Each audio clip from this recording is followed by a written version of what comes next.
सभी को मेरा नमस्ते। आज हम मध्य प्रदेश परीक्षा मंडल भोपाल द्वारा जारी किए गए ऑब्जेक्टिव प्रश्नों को हल करेंगे, जो कि परीक्षा के दृष्टिकोण से बहुत ही महत्वपूर्ण हैं।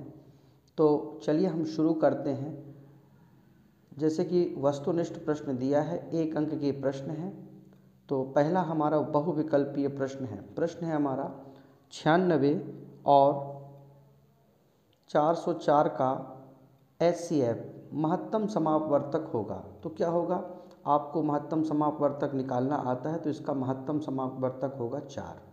तो 4 पे आप टिक कर लें और बार बार इसका अभ्यास करें। अगला प्रश्न है हमारा, किसी पूर्णांक m के लिए प्रत्येक सम पूर्णांक का रूप होगा। सम का पूर्णांक वह होता है जिसमें 2 से गुणा किया जाए। तो जैसे 2 फिर गुणा करें 2 से तो फिर 2 दूनी 4, फिर 3 से करें तो 2 तिया 6। इस तरह से 2, 4, 6, 8 संख्या प्राप्त होती है। तो वह है 2m। अगला प्रश्न है हमारा, किसी पूर्णांक q के लिए प्रत्येक विषम पूर्णांक का स्वरूप होगा। विषम पूर्णांक किसे कहते हैं हम, जैसे 1, 3, 5, 7 इत्यादि। तो यदि अगर हम हल करें, तो यदि हम q का मान 1 रखें, तो 1 रखने पर हमें क्या प्राप्त होना चाहिए, पहले 1, दूसरी बार में 3, ठीक है, और इस तरह से 5, 7 इत्यादि। जैसे मैं यहाँ 1 रखूँ तो 2 एकम 2, 1 3, 3 प्राप्त हुआ। 2 रखा, 2 दूनी 4 और 1 5 प्राप्त हुआ।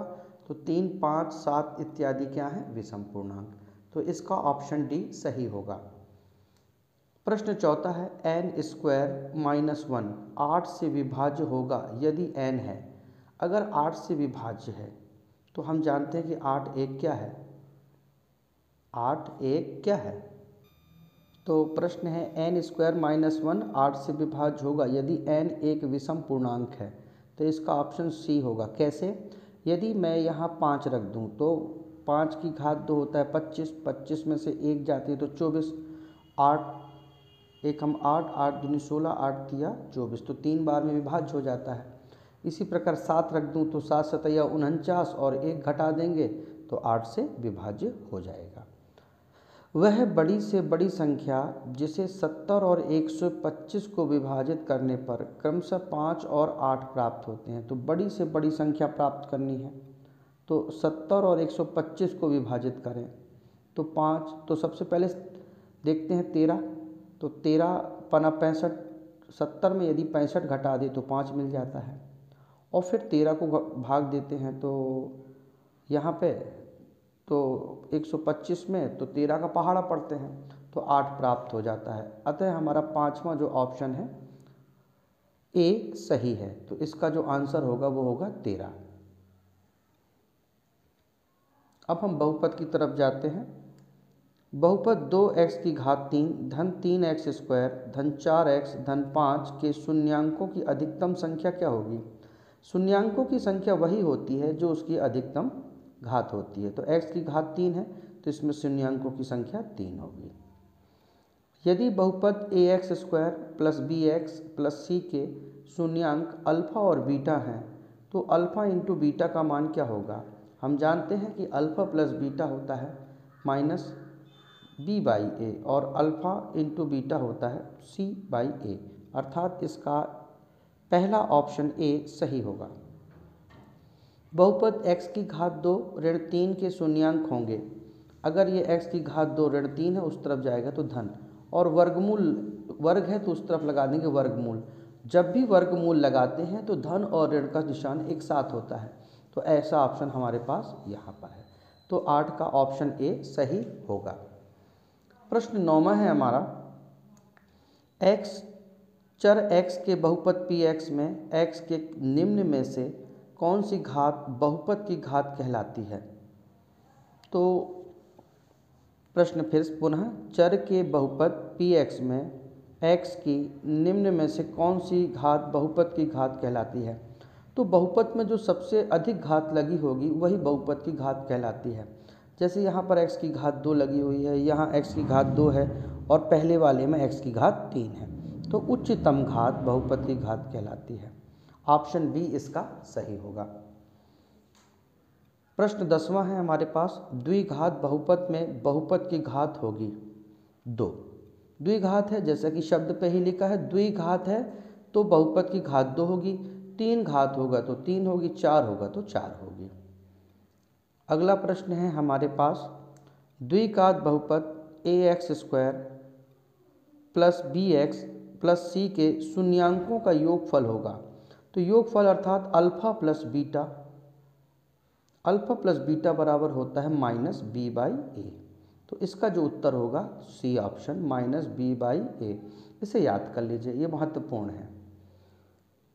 प्रश्न 12वां है, यदि किसी द्विघात बहुपद x की घात 2 धन कोष्टक के अंदर a धन 1 x धन b के शून्यांक 2 एवं 3 हो तो हमें क्या निकालना है? हमें ये प्राप्त करना है कि कौन सा ऑप्शन यहाँ पर सत्य होगा।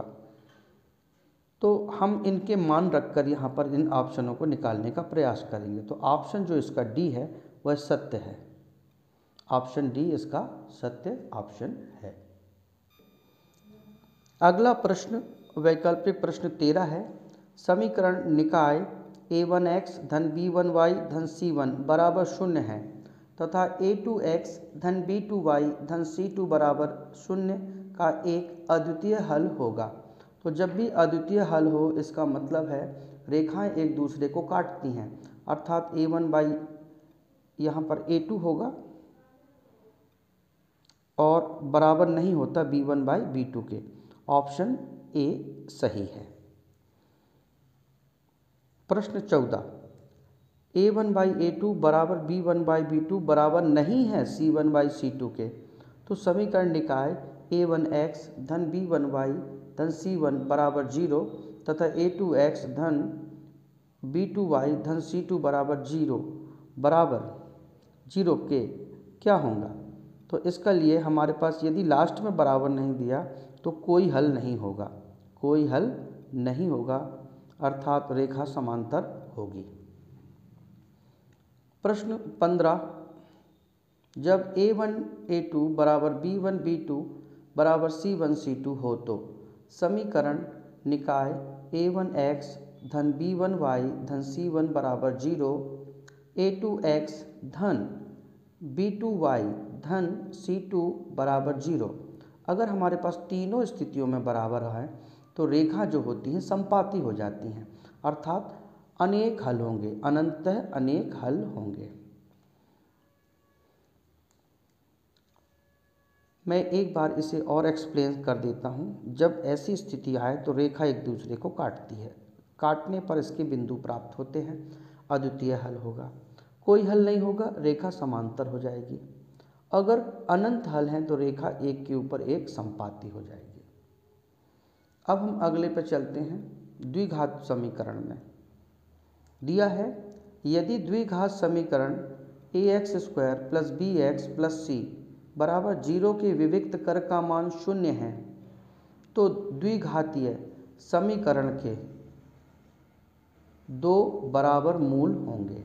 यदि विविक्त कर का मान 0 है अर्थात d बराबर 0 आ जाए तो हमारे पास 2 बराबर वास्तविक मूल होंगे। यदि द्विघात समीकरण ax² bx प्लस c के शून्यक अल्फा और बीटा हों तो अल्फा प्लस बीटा का मान क्या होगा? अल्फा प्लस बीटा बराबर हम जानते हैं -b/a होता है। तो पहला ऑप्शन ए इसका सही होगा।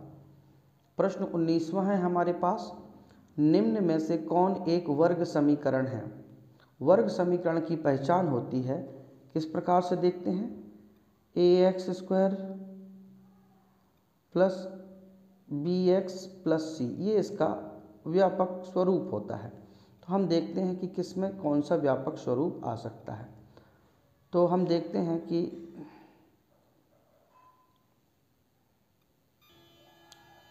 तो वर्ग समीकरण को बनाने के लिए देखा जाता है कि इस तरह का स्वरूप प्रकट हो। यदि हम इसे हल करेंगे तो हम देखते हैं कि ये वाला जो ऑप्शन है वर्ग में धन हो जाएगा और इस तरफ आके ये कट के 0 हो जाएगा, तो ये रैखिक समीकरण हो जाएगा। इसमें भी यदि x का गुणा होगा तो ये 2x² ऋण है, इस तरफ जाके धन हो जाएगा, तो ये भी कट के एक रैखिक समीकरण बन जाएगा।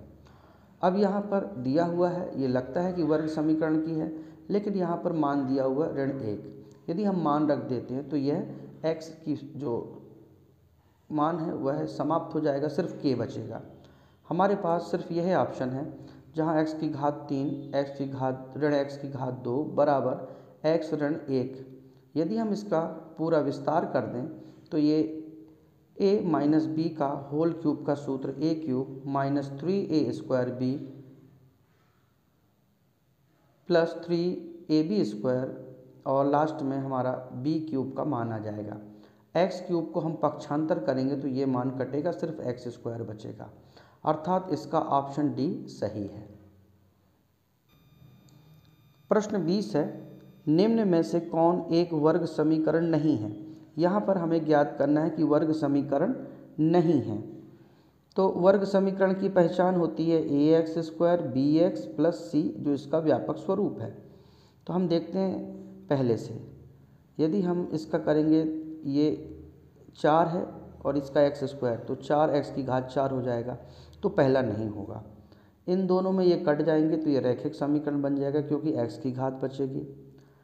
अब हम इसको देखते हैं, वर्गमूल x है, यहाँ वर्ग है, यहाँ 3x² है, तो इनका वर्ग हो जाएगा तो x², और ये अंदर जाके जब इसका गुणा होगा तब हम देखेंगे तो अंदर दिया है वर्गमूल 2x, इसे हम सुधार लेते हैं, धन वर्गमूल 3 की घात 2 3x की घात 2 ऋण 5। जब इसका गुणा करेंगे तो ये x² आ जाएगा और ये हमारी व्यापक स्वरूप से मेल खाएगा, अर्थात इसका ऑप्शन सी सही है।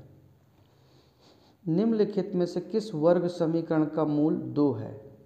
मूल जानते हैं हम कि alpha plus beta alpha into beta, मतलब इसे हम हल करेंगे तो इसमें मूल जो है 2 आना चाहिए। तो हल करने पर ऑप्शन सी में मूल 2 आएगा।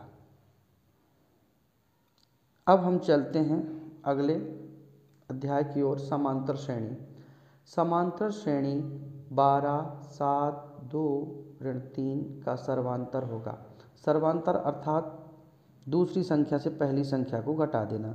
यदि 7 में से 12 को घटाते हैं तो ऋण 5 आएगा, 2 में से 7 को घटाते हैं तो ऋण 5 आएगा, अर्थात बी ऑप्शन हमारा सही है। समांतर श्रेणी 10 7 4 का 10वां पद निकालने के लिए हमें सूत्र लगेगा a plus n-1 into D. तो हमारा प्रथम पद दिया है 10 और 10वां पद निकालना है, और d का मान हमारे पास यदि 7 में से 10 घटा दें तो ऋण 3 आता है। तो 10 और ये हो गया 9 और ये हो गया ऋण 3, तो 9 तिया 27, तो ऋण 27 धन 10, तो ये हो जाएगा ऋण 17। तो हमारा जो ऑप्शन आएगा ऋण 17 सही होगा। अगला प्रश्न है हमारे पास, यदि AP में यदि a बराबर 3.5, d बराबर 0 और n बराबर 101, तब a n का मान निकालिए। तो हमें इसी सूत्र को यहाँ पर लगा देना है, तब हमारा जो मान आएगा 3.5 आएगा। दिया है AP ऋण 5/2 0 5/2 का 11वां पद। तो इसी तरह यहाँ भी हम जब सूत्र लगाएंगे तो हमारे पास जो उत्तर आएगा वो 20 होगा। अब हम चलते हैं त्रिभुज की ओर। कुछ त्रिभुज की भुजाएं नीचे दी गई हैं, इनमें से कौन समकोण त्रिभुज नहीं है। हम जानते हैं कि समकोण त्रिभुज होने के लिए यदि भुजाओं का वर्ग करते हैं और जोड़ते हैं तो 2 भुजाओं के वर्गों का योग तीसरी भुजा के वर्ग के योग के बराबर हो जाएगा। तो यहाँ देखते हैं, यदि हम 25 का वर्ग करते हैं और 24 का वर्ग इसमें से घटाते हैं तो 7 का वर्ग आ जाता है ना। इसी तरह से हम देखते हैं इसका 13 का और 12 का, इसमें से 13 का वर्ग कर दिया, 12 का वर्ग कर दिया, 13 में 12 का घटा दिए तो 5 आ जाएगा। या 5 का वर्ग और 13 को जोड़ दिए तो 12 को वर्ग जोड़ दीजिए तो 13 आ जाएगा। इसी तरह 3 का वर्ग और 4 का वर्ग जोड़ दें तो 5 आ जाएगा। यदि घटा दें तो भी इसमें से इसको घटा दें तो ये आ जाता है। 5 का वर्ग 25 होता है, 8 का वर्ग 64 होता है और 11 का वर्ग होता है 121। इसको अगर हम जोड़ते घटाते हैं तो ये हमारा पाइथागोरस के प्रमेय को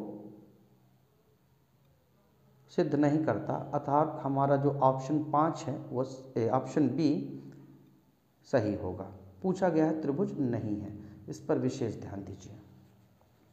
अगला प्रश्न है त्रिभुज ABC में AB बराबर 6 वर्गमूल 3, AC बराबर 12 और BC बराबर 6 सेंटीमीटर है, तो कोण B का मान होगा। तो कोण B का मान निकालने के लिए आपको देखना पड़ेगा भुजा में, है ना। तो सबसे पहले हम देखते हैं कि कोण B का मान क्या होना चाहिए। तो हम देखेंगे कि कोण B का मान कैसे निकालें। सबसे पहले हम एक त्रिभुज बना लेते हैं और त्रिभुज में लिख लेते हैं मान। मान लीजिए ये A है, ये B है और ये C है। AB का मान है 6 वर्गमूल 3, AC का मान है 12 और ये दिया है 6। तो हमें निकालना है B का मान। तो देखते हैं तीनों भुजाएं दी हुई हैं, तो हम क्या करते हैं, इसको वर्ग लंब और आधार को वर्ग करके जोड़ देते हैं। तो ये हो जाएगा 6 छंग 36 और 3 धन, ये हो जाएगा 6 छंग 36। 36 मतलब ये हो गया 3 छंग 18 की 8, हांसला 1, 3 तिरका 9, 1 10 धन 36, अर्थात 144। 144 जो होता है वर्गमूल होता है 12, अर्थात ये एक पाइथागोरस प्रमेय को सिद्ध करता है, अर्थात बी कोण का मान होगा 90 अंश। निर्देशांक ज्यामिति। एक्स अक्ष से बिंदु P 2, 3 की दूरी क्या होगी। हम जानते हैं एक्स अक्ष में दूरी निकालना है, तो एक्स अक्ष में एक्स तो है ही, एक्स से दूरी निकालना है तो वाई बचता है। तो हम चित्र में देखते हैं ये एक्स अक्ष है 1, 2, 3, तो जो दूरी होगी वाई अक्ष रहेगी, तो अर्थात इसका ऑप्शन बी सही होगा। बिंदु A 0, 6 एवं बिंदु B 0, ऋण 2 के बीच की दूरी। तो हमें यहाँ पर सूत्र निकालना पड़ेगा x2 माइनस x1 का square plus y2 minus y1 का स्क्वायर का सूत्र। तो हमारे पास AB की दूरी निकलेगी, तो AB की दूरी हमारे पास आएगी 8। मूल बिंदु से बिंदु ऋण 6 और 8 की दूरी, तो मैं तो कहूँगा इसमें आप इसका वर्ग कर दीजिए, 6 छंग 36 और 8 अठैया 64, 36 और 64 100 होते हैं और उसका वर्गमूल होता है 10, तो इसकी दूरी हो जाएगी 10। बिंदु 0, 5 ऋण 5 0 के बीच की दूरी, तो 55 25 और 55 25, यदि इनको देखा जाए तो ये आ जाते हैं हमारे यहाँ पर 25 धन 25 और इसका वर्गमूल अर्थात 50। 50 में से हम यदि किया जाए 25, तो ये हो जाएगा, हम लिख सकते हैं 5 का वर्ग गुणित 2, तो 5 बाहर आ जाएगा, तो 5 वर्गमूल 2 इसका उत्तर आ जाएगा। अब हमारे पास प्रश्न है 33, जिसमें बोल रहा है AOBC एक आयत है जिसमें 3 शीर्ष AOB इसके विकर्णों की लंबाई। तो अगर हम आयत बना लें, आयत ऐसा होता है, हमको बोल रहा है A, O और B, तो A के ऑप्शन दे रहा है 0 और 3, O तो 0 0 ही होगा और B हो जाएगा हमारा 5 और 0।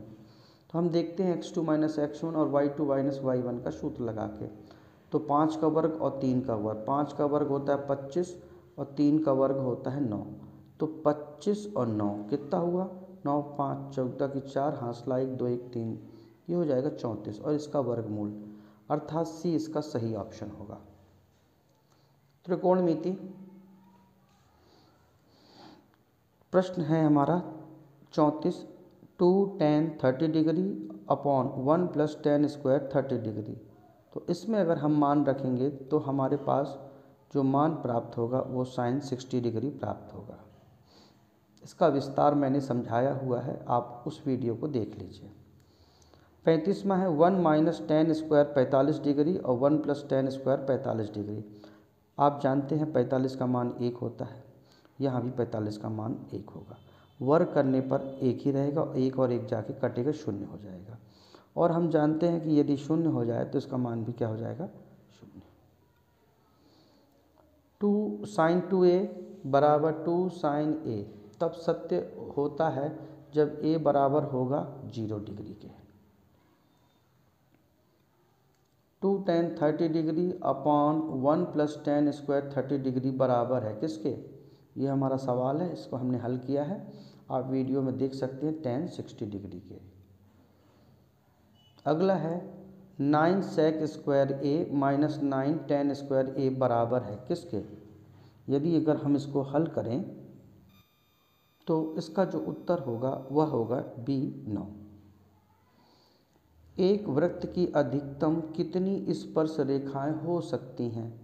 तो स्पर्श रेखा हैं तो बहुत अपरिमित हो सकती हैं, क्योंकि ये वृत्त है वो कहीं से भी स्पर्श रेखाएं होकर जा सकती हैं। आप जहाँ से चाहें तहाँ से वृत्त रेखाएं ले जा सकते हैं जो स्पर्श कर रहा है। तो अपरिमित रूप से अनेक या अनेक ऑप्शन भी होगा या अनंत ऑप्शन भी होगा, तो आप लगा लेंगे। अगला दिया है, यदि एक बिंदु P से O केंद्र वाली किसी वृत्त पर PA PB स्पर्श रेखा परस्पर 80 अंश के कोण पर मुड़ी है तो कोण POA बराबर होगा। चूँकि कोण POA निकाला गया है तो हम पहले एक चित्र थोड़ा सा बना देंगे। यहाँ पर ये बिंदु है P और ये है, तो यहाँ A, ये B, ये P और ये है O। तो यहाँ और यहाँ हम जानते हैं स्पर्श रेखा 90 अंश का कोण बनाती है, तो यहाँ बनने वाला जो कोण होगा, अगर ये 80 है तो ये 100 होगा, तो आधा जो कोण होगा वो 50 अंश का होगा। यदि दो संकेंद्रीय वृत्तों की त्रिज्याएं 4 सेंटीमीटर 5 सेंटीमीटर है तो बाह्य वृत्त की एक वह जीवा जो अंतःवृत्त की स्पर्श रेखा है की लंबाई होगी। तो मान लीजिए एक अंदर है एक बाहर है, अंदर की 4 सेंटीमीटर है और बाहर की 5 सेंटीमीटर है। एक जीवा यहाँ से ले जाना है, तो मान लीजिए इसकी त्रिज्या हो जाएगी, तो अगर ये 4 सेंटीमीटर, ये 5, तो हमको इसको निकाल लेते हैं, तो ये आती है 3 और ये 3, तो 3 3 हो जाएगा 6 सेंटीमीटर। प्रश्न 42 है हमारे पास, 5 सेंटीमीटर त्रिज्या वाली वृत्त के बिंदु P पर स्पर्श रेखा PQ केंद्र O से जाने वाली एक रेखा से बिंदु Q पर इस प्रकार मिलती है कि OQ 12 सेंटीमीटर, तो PQ की लंबाई निकालिए। तो देखिए यहाँ 5 सेंटीमीटर दिया है और यहाँ आपका 12 सेंटीमीटर दिया है, तो आप इसका वर्ग करें और इसका जोड़ चुनें। तो 12 का 144 और ये 5 25, 144 में 25 घटाते हैं तो 119, तो इसका आ जाएगा वर्गमूल 119। एक बिंदु Q से एक वृत्त पर स्पर्श रेखा की लंबाई 24 सेंटीमीटर है तथा Q के केंद्र से दूरी 25 सेंटीमीटर है, तो वृत्त की त्रिज्या होगी। ये बहुत इंपॉर्टेंट क्वेश्चन है, ये पेपर में 3 नंबर में भी पूछ लेता है, 2 नंबर में भी पूछ लेता है। तो आपको मैं बताऊं, ये उसी तरह का सवाल है, ये कुछ इस तरह से है, दिया हुआ है ना, तो हमें निकालना है। तो जो इसकी तो वृत्त की जो त्रिज्या होगी वो 7 सेंटीमीटर, हमें ये निकालना है। तो ये 90 अंश हो गया, ये कर्ण हो गया 25 का, ये हो गया 24 का, 25 का वर्ग और 24 का वर्ग मतलब 7। आशा है कि वीडियो के सभी वैकल्पिक प्रश्न आपको भली भांति समझ में आ रहे होंगे। इसे लाइक करिए, शेयर कीजिए, सब्सक्राइब कीजिए, सभी बच्चों तक पहुंचाने का प्रयास कीजिए ताकि परीक्षा में अधिक से अधिक अंक आप प्राप्त कर सकें। अगला प्रश्न है 47वां प्रश्न, वृत्त का चाप, वृत्त की त्रिज्या और चाप द्वारा केंद्र पर बने कोण में क्या संबंध है? हम जानते हैं कि चाप बराबर होता है, कोण बराबर होता है चाप बटे त्रिज्या। तो हमें चाप मतलब L मतलब कोण गुणित त्रिज्या, तो इसका चाप बराबर होगा कोण गुणित त्रिज्या। इसका ऑप्शन बी सही होगा। यदि किसी वृत्त का क्षेत्रफल 154 सेंटीमीटर स्क्वायर है तो इसका परिमाप होगा, और वृत्त का क्षेत्रफल हम जानते हैं पाई आर स्क्वायर, इससे हम त्रिज्या ज्ञात कर लेंगे, फिर 2 पाई आर लगा देंगे तो परिमाप निकल आएगा हमारे पास। तो जो इसका ऑप्शन होगा 44 सेंटीमीटर होगा। आर त्रिज्या वाले वृत्त के एक त्रिज्यखंड का केंद्रीय कोण थीटा डिग्री में है तो त्रिज्यखंड का क्षेत्रफल होता है पाई आर स्क्वायर थीटा बटे 360। 50वां प्रश्न है हमारे पास, यदि एक वृत्त का परिमाप और क्षेत्रफल संख्यात्मक रूप से बराबर है तो उस वृत्त की त्रिज्या है। बोला जा रहा है फिर से कि एक वृत्त का परिमाप और क्षेत्रफल संख्यात्मक रूप से बराबर है, अर्थात बोला जाए कि 2 पाई आर बराबर पाई आर स्क्वायर बराबर है, तो इससे ये कट गया, एक आर से एक आर कट गया, तो आर बराबर बचा हमारे पास 2, तो उत्तर होगा 2 मात्रक। त्रिज्या आर वाले वृत्त के उस त्रिज्यखंड का क्षेत्रफल जिसका कोण थीटा डिग्री है निम्नलिखित से है। तो त्रिज्यखंड का क्षेत्रफल हम जानते हैं थीटा बटे 360 पाई आर स्क्वायर, है ना। तो हम देखते हैं त्रिज्यखंड का क्षेत्रफल थीटा बटे 360 पाई, तो यहाँ 180 है तो ये नहीं होगा, यहाँ भी 180 है तो नहीं होगा, यहाँ 360 है पर 2 है नहीं होगा, ये थीटा बटे 720 गुणे 2 पाई आर ये होगा। क्यों होगा मैं बताता हूँ। अगर हम 2 से भाग दे दें तो यहाँ बचेगा p डिग्री बटे 360 गुणित पाई आर स्क्वायर, तो ऑप्शन डी इसका ऑप्शन सही है। बच्चों को ध्यान देना है, यहाँ पे कंफ्यूज नहीं होना, स्पष्ट कर लें। यदि 2 2 दिए तो इसे भाग दे दें तो यहाँ 360 आ जाएगा। ठीक है। अब हमारा अगला है पृष्ठीय क्षेत्रफल और आयतन। यदि 2 ठोस समान आधार त्रिज्या r अर्धगोले आपस में आधार से सटाकर जोड़े दिए जाएं तो इस प्रकार प्राप्त नए ठोस वक्रीय पृष्ठ होगा। 2 ठोस समान आधार त्रिज्या r के अर्धगोले, मतलब आधा अर्धगोला और इसका भी ये अर्धगोला, ये आपस में जोड़ दिया जाए तो पूरा गोला हो जाएगा। तो जो सटाकर जोड़ दिए तो पृष्ठीय क्षेत्रफल है तो पाई आर स्क्वायर हो जाएगा, पूरे गोले का जाएगा। ठीक है।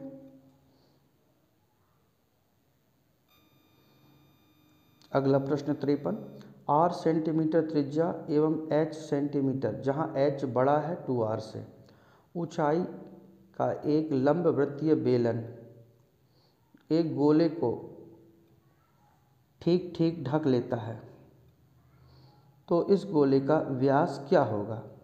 तो इस गोले का जो व्यास होगा, है ना, वो होगा 2r। एक ठोस को दूसरे ठोस में परिवर्तित करते पर नए ठोस का जो आयतन होगा वह क्या होता है, अपरिवर्तित रहेगा। मान लीजिए एक गोला ले लेते हैं और उस गोले को पिघला के बेलन बना देते हैं, हमारा आयतन तो वही है, इसलिए इसका आयतन अपरिवर्तित रहेगा। 2 गोलों के आयतनों का अनुपात 64:27 है। उनके पृष्ठीय क्षेत्रफलों का अनुपात, तो गोलों का जो पृष्ठीय क्षेत्रफल होता है क्या होता है आप जानते हैं ना। तो जो इसका अनुपात होगा वह होगा 16:9। तो गोले का पृष्ठीय क्षेत्रफल आप जानते हैं 4 पाई आर स्क्वायर, और यहाँ भी 4 पाई आर स्क्वायर, तो पाई पाई कट जाएगा, ऊपर 64 बचेगा, तो 64 बटे, है ना, तो ये हम 4 से भाग दे दें अगर इसको तो 16 चौको 64, है ना। इसी तरह ये आ जाएगा, इसी प्रकार से कट के हमारे पास जो 27 है, इस तरह से हम इसको निकाल लेंगे। अगला अध्याय है सांख्यिकी। तो हम ये जानते हैं कि समेशन एफ आई एक्स आई अपॉन समेशन एफ आई माध्य का सूत्र होता है, तो ये माध्य का सूत्र है प्रत्यक्ष विधि में। किसमें? प्रत्यक्ष में, प्रत्यक्ष विधि, ये याद रख लीजिए। अप्रत्यक्ष विधि में A plus summation F I D I upon summation F I सूत्र है माध्य का। अप्रत्यक्ष विधि में, किस विधि में? अप्रत्यक्ष विधि में A plus summation F I U I upon summation F I. ठीक है, ये भी किसका सूत्र है? हमारा माध्य का है।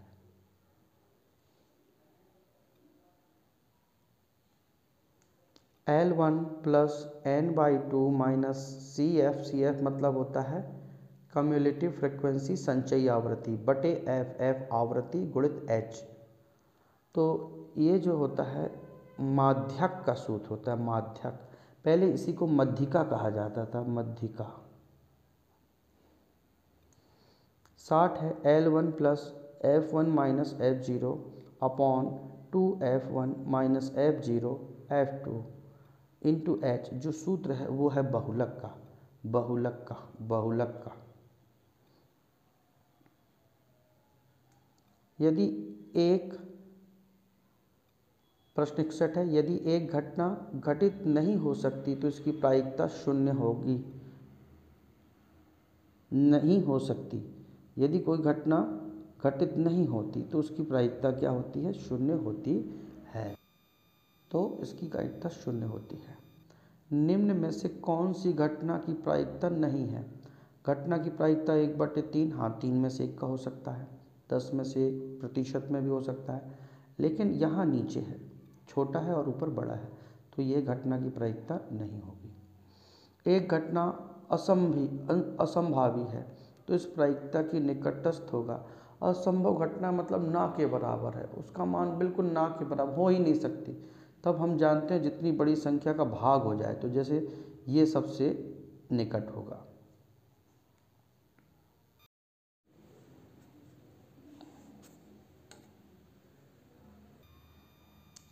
अगला प्रश्न 64वां प्रश्न है, यदि किसी घटना की प्रायिकता p है तो इसकी पूरक घटना की प्रायिकता क्या हो सकती है या क्या होगी? तो हम जानते हैं कि इसकी न होने की प्रायिकता क्या होती है? 1 ऋण p, क्योंकि p प्लस q बराबर 1, अर्थात प्रायिकता होगी या नहीं होगी उसका मान 1 के बराबर होगा। यदि किसी अगला प्रश्न 65 है, यदि किसी घटना के घटित होने की प्रायिकता प्रतिशत में दी गई है तो यह कभी नहीं हो सकती 0 से कम, 0 से कम कभी भी नहीं हो सकती। आशा है वीडियो आपको समझ में आ गया होगा। लाइक करिए, शेयर कीजिए, सब्सक्राइब कीजिए, उन सभी बच्चों तक पहुंचाने का प्रयास कीजिए जिनकी इसको आवश्यकता है। ये सारे प्रश्न परीक्षा के दृष्टिकोण से अत्यंत महत्वपूर्ण हैं, क्योंकि ये बोर्ड द्वारा जारी किए गए प्रश्न पत्र के आधार पर बनाए गए हैं। वीडियो देखने के लिए आपका बहुत बहुत धन्यवाद। आपका दिन शुभ रहे। जय हिंद, वंदे मातरम।